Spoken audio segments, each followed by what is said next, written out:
मी नाही म्हणालो, हे स्वतः ठाकरेच म्हणाले की मी जे आहे यावेळेस जे आहे काँग्रेसच्या हाताच्या पंजाला जो आहे मतदान करणार आहे। जिथे एकीकडे राजसाहेब ठाकरेंनी बिनशर्त पाठिंबा जो आहे तो महायुतीला दिलेला आहे, ते जिथे धनुष्यबाणाला मतदान करणार आहेत, तिथेच दुसरे ठाकरे जे आहे पंजाला मतदान करणार आहे। ही किती मोठी शोकांतिका आहे।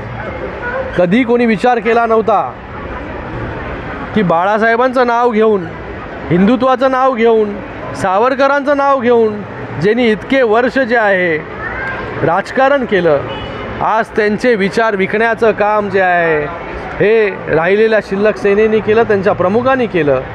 आणि आज त्यांना जे गेले अनेक वर्ष पाहिजे होतं ते त्यांनी त्या ठिकाणी केलेलं आहे। त्यांना पहिल्यापासून जे आहे हे काँग्रेसबरोबर जायचं होतं। जी काँग्रेस जी आहे, जी सावरकरांना जे आहे मानत नाही, सावरकरांना जे आहे रोज शिव्या देतात, त्यांच्या मांडीला मांडी लावून जाऊन बसतात, जे हिंदुत्वाला विसरले, जे बाळासाहेबांचे विचार विसरले, त्यांच्याकडून दुसरं काय तुम्ही अपेक्षा करणार? हेच अपेक्षा करणार की ते जे आहे हे हाताच्या पंजाला जे आहे ते मतदान त्या ठिकाणी करतील। बाळासाहेब जिथे पण असतील तेव्हा तिथून पाहत असतील। आणि आज लोकांनी पण पहा की काय परिस्थिती आली आहे की ज्यांनी आपलं आयडिओलॉजी सोडली, आयडिओलॉजीबरोबर कॉम्प्रोमाइज केला, हिंदुत्वाबरोबर कॉम्प्रोमाइज केला, तर आज खरा चेहरा जो आहे हा तिथे आलेला आहे। आम्हाला अभिमान आहे, आम्ही हिंदुत्वाबरोबर उभे राहिलो, आम्ही बाळासाहेबांच्या विचारांबरोबर उभे राहिलो, आम्ही सावरकरांच्या विचारांबरोबर उभे राहिलो। म्हणून जो आहे हा धनुष्यबाण आणि शिवसेना जी आहे एका सामान्य शिवसैनिकाच्या हातामध्ये जी आहे ती पूर्णपणे त्या ठिकाणी सेफ आहे।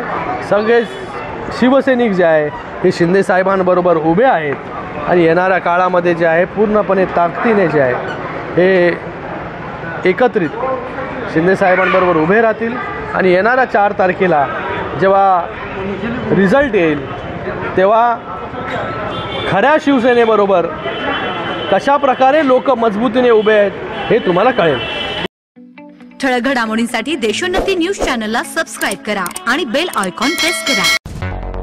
मुंबई, पुणे, नागपूर, मराठवाडा असो का विदर्भ, राजकीय, सामाजिक, शैक्षणिक क्षेत्र असो का क्रीडा, सर्वच घडामोडीचे विश्लेषण पाहायला विसरू नका। फक्त देशोन्नती न्यूजवर।